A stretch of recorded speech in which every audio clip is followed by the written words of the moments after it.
warm welcome all over again to all of you for the 28th NASScom Technology and Leadership Forum. The day is dedicated for what next decade holds for us. We will start our session with the deep tech sessions across. The very first one is enterprise technology, the next decade of invention and convergence. The session essentially looks at the technology breakthrough for the previous 2 decades, and also for what it holds for the next decade. The conversation are likely to revolve around the opportunities of the emerging technologies, the new tech paradigm, and the preparedness of the organization. The first speaker for today, may I request Amit Zaveri to join me on stage. He is Vice President, Head of Platform, Google Cloud. He is a result-oriented transformational leader with a deep technology knowledge. In his current role, he is responsible for delivering Google's cloud platform to help business with their digital transformation journey. Amit, the stage is all yours. Thank you. Good morning, everyone. How are you all doing? All right. So I think it's a lot of echo. Sorry. This is an exciting time to be here, I think. If you look at the last 10 years, we have made a lot of progress in technology, and it's really kind of changed the world. And I think the way I see it now, if you look at the next 10 years, we have a chance to use technology and the power of technology to really make a big change, be it productivity, be it in sustainability, poverty. A lot of other things can be really solved with the work we're doing now in the technology side. And a big kind of investments going on, as well as areas where we can really change the mankind, the humankind in general. So what we wanted to do in this session today, I wanted to give you an idea of how we see at Google the next 10 years. We also have, following me, Frank Jens from IDC talking about the changes in cloud computing. And then we have a panel discussion with quite a few prominent people in the industry as well. So we'll use that as a forum to kind of discuss what's going on and how we see this, and hopefully answer many of the questions you might have. I think the big changes from my perspective, of course, is enterprise computing and enterprise software. And that's what I wanted to focus on as we evolve our investment and long-term plans associated with that. So if you look at Google last year, we had a hardware conference, and we discussed about the future of ambient computing, which is about how consumers and users typically see and collaborate and work together at wherever they are, right? To be able to get information access and be able to move that information wherever they are easily and quickly. And that is becoming quite a paradigm in terms of how consumers now interact. They expect their information from mobile phone to be available in the desktop to be available in the tablet, and through like smart speakers and everything else as well.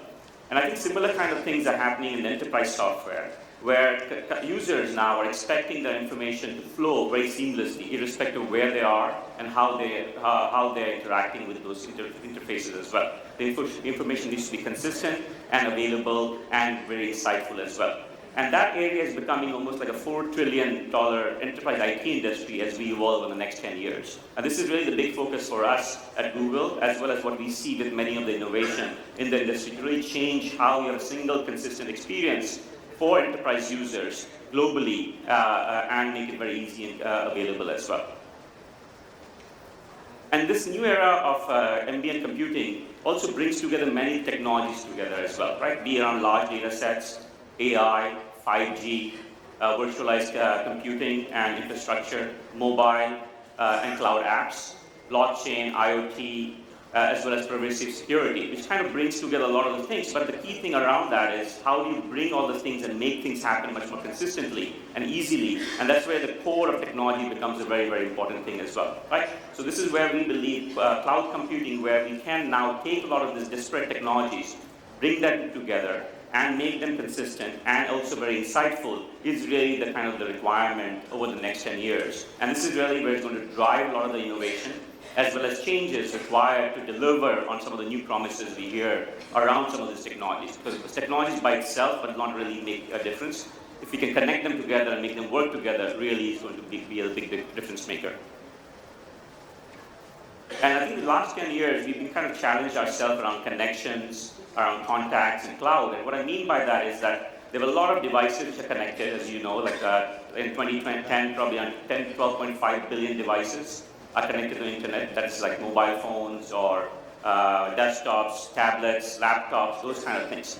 But the information is becoming so pervasive, and the number of devices now being connected is much higher. Around 31 billion things connected. That's just sensors, not counting all the smartphones and everything else. So the volume is growing very fast. Same thing with the contact capabilities as well. So we have what 1.15 billion smartphones sold this year, and 3.5 billion smartphones in use today globally. And that's because of the open source technology like Android and all those things, making it very easy to kind of build those applications and build those devices and make it delivered globally as well. And then cloud, which was in 2010 been used for software as a service, more for kind of reducing the cost of hosting, has become much more pervasive. Cloud computing is around $260 billion market today. So it's becoming very important and critical part of every enterprise as well. And not just around those things, but also around the different software part of it, right? So mobile application revenues are around 100 billion as we stand today, right? We are seeing a huge amount of mobile gaming, 63 billion in mobile gaming kind of revenue. And AI, which was more like a demo and kind of POC kind of concept many years ago, now is becoming a real business and projected to be 170 billion by 2025. So again, a lot of growth opportunity expected from some of these changes which are happening globally as well. So with that in mind, I think if you look at how the next decade is going to come out, we can't really predict what is going to happen. But a lot of the technologies are starting to come together. The convergence and the automation associated with that is really starting to make a big difference. So we'll start seeing a lot more ability to bring a lot of these technologies in a much more better way, in a way to kind of be able to adopt it inside an enterprise and be able to use AI, things like no code, and maybe able to bring that technology where users don't have to be very proficient in technology or be able to need to be a programmer, but be able to now build applications without writing any code and be able to deliver a lot of innovation inside the company very quickly and easily as well. We're doing a lot of work around quantum computing, for example, and that also is becoming a big investment area for many companies. And I'll talk about something later where Google, we've been also investing heavily in how we're seeing a lot of growth in that space as well. So with more devices, more data, and more insights and analytics associated with that, AI is becoming very stronger as well, right? So AI is able to take a lot of the data and be able to now get a lot more insights very quickly to the end users as well as to the different enterprises as well, where they can action on it and make some difference in the business as well. So ML and AI is starting a lot more efficient, finding a lot of efficiencies and becoming a standard across a lot of those different services now as we deliver in the future. So smarter machines are giving much more capabilities where you're collecting all the data in real time and bringing convergence into the system so that you can now have insights based on the data you have collected very quickly and easily as well. So the AI, the key thing which we starting to see is also the AI at the edge. Previously, many years ago, and even today, a lot of the devices on the edge are kind of dumb devices, right? They really don't have much computing, don't have much capability, the connectivity is pretty low end, and you're not able to do a lot of stuff at the edge. Now, with the amount of investment going on the edge, where you have now devices which are much more powerful, a lot more rolling out of course, smartphones, but also a lot of devices with a lot of computing capabilities. We are now able to do a lot of computing at the edge, just typically the way we used to do on client server, the client server part, where client was a lot more proficient at collecting information and sending it back to the back end into the server. We're starting to see the same thing with edge computing, where you have devices not just at the enterprise edge, but also at the extreme, and be able to collect information, process it, and then bring it to the core. And core is really where a lot of the investment is happening to kind of collect this information in real time, do analysis. And this is where we're doing a lot of work with cloud computing to make it easy and quickly to do this analysis very quickly and be able to make some sense out of the information you're collecting and the volume of information you're getting. So AI is becoming much more powerful because of the devices at the edge, as well as the core becoming very powerful as well. So this is, we talked about previously on quantum supremacy. So at Google, we announced a breakthrough around quantum computing. There's a huge amount of innovation happening there. A lot of new applications are going to be built over the next 8-10 years, which we can't even predict now, but you'll be able to solve a lot more interesting problems and be able to do it very quickly. And this is an area which is, again, something to watch out for, because the way we'll do computing, the way we kind of do a lot of our traditional way of analysis might change very quickly as well with quantum computing as well. And the enterprises, as I said, the software is becoming the core part of this change as well. The whole idea of continuous learning and response, where you're collecting information, be able to figure out what to do, adjusting your environment and systems according to those data you've collected, and be able to feed that back into the system and really optimize any kind of software, be it supply chain, be it something you're doing for patient management, or doing things for cancer research, whatever may be the case. You're able to do that because there's a whole continuous cycle associated with the data you collect on the edge back to the core and be able to analyze that quickly and easily as well. So that's in a big area of innovation happening in the enterprise space, where you have, of course, continuous delivery, continuous innovation, but also now the ability to really track all those changes and make that happen in real time. You should take your time to make those changes happen, right? So, as I said, cloud is becoming the kind of the core part of this underlying technology as we evolve. And for us at Google, cloud is becoming kind of the core investment area for Google as well. And we have a very clear mission in what we're doing here. One is to really make sure that we accelerate every organization's ability to transform, and that is through data-powered innovation, where we can deliver the best infrastructure, platform, and industry solutions, and expertise for digital transformation. So we're trying to make sure we take data as a core part of our building block and deliver a lot of this innovation to the end users across all the different things they might be using, be it in the infrastructure, platform, all the solutions they might be adopting, and be able to transform themselves digitally. And associated with that, we kind of deliver three key things. One is to deliver distributed infrastructure as a service, highly scalable, highly performant, highly secured, available globally. Which also delivers a digital transformation platform, which takes a lot of the different building blocks and gives a solution for doing the digital transformation.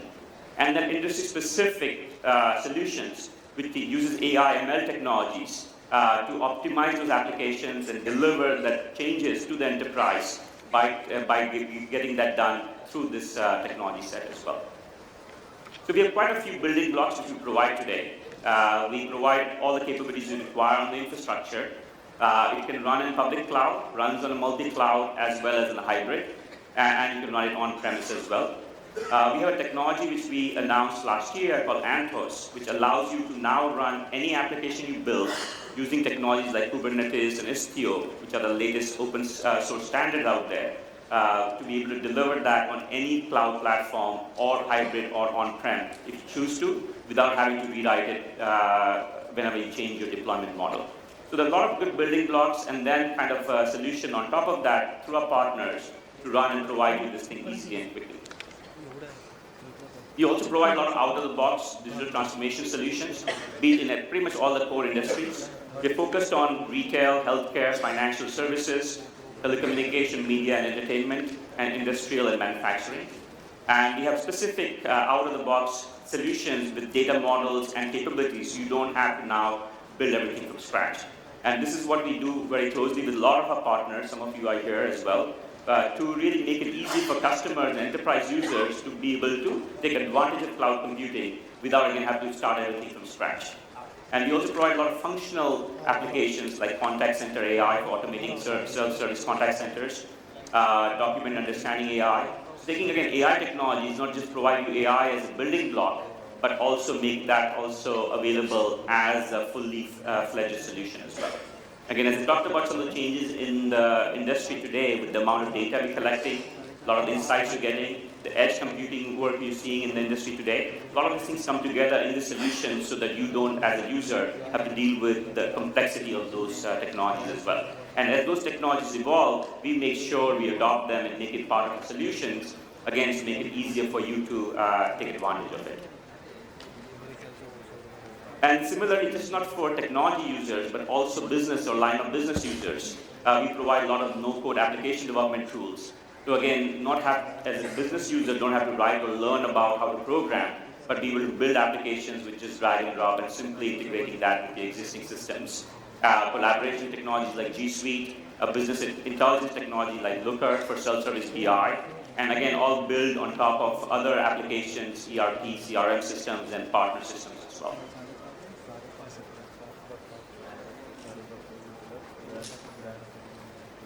All right. So we do work very closely with the partners. Again, partners are very core part of our ecosystem. Be it ISVs, SaaS companies, technology partners, resellers, VADs, and system integrators. So they're a really big part of our ecosystem. And all the things I talked about previously and some of the innovation we're doing with the technology all comes together because of the work we do with many of our partners.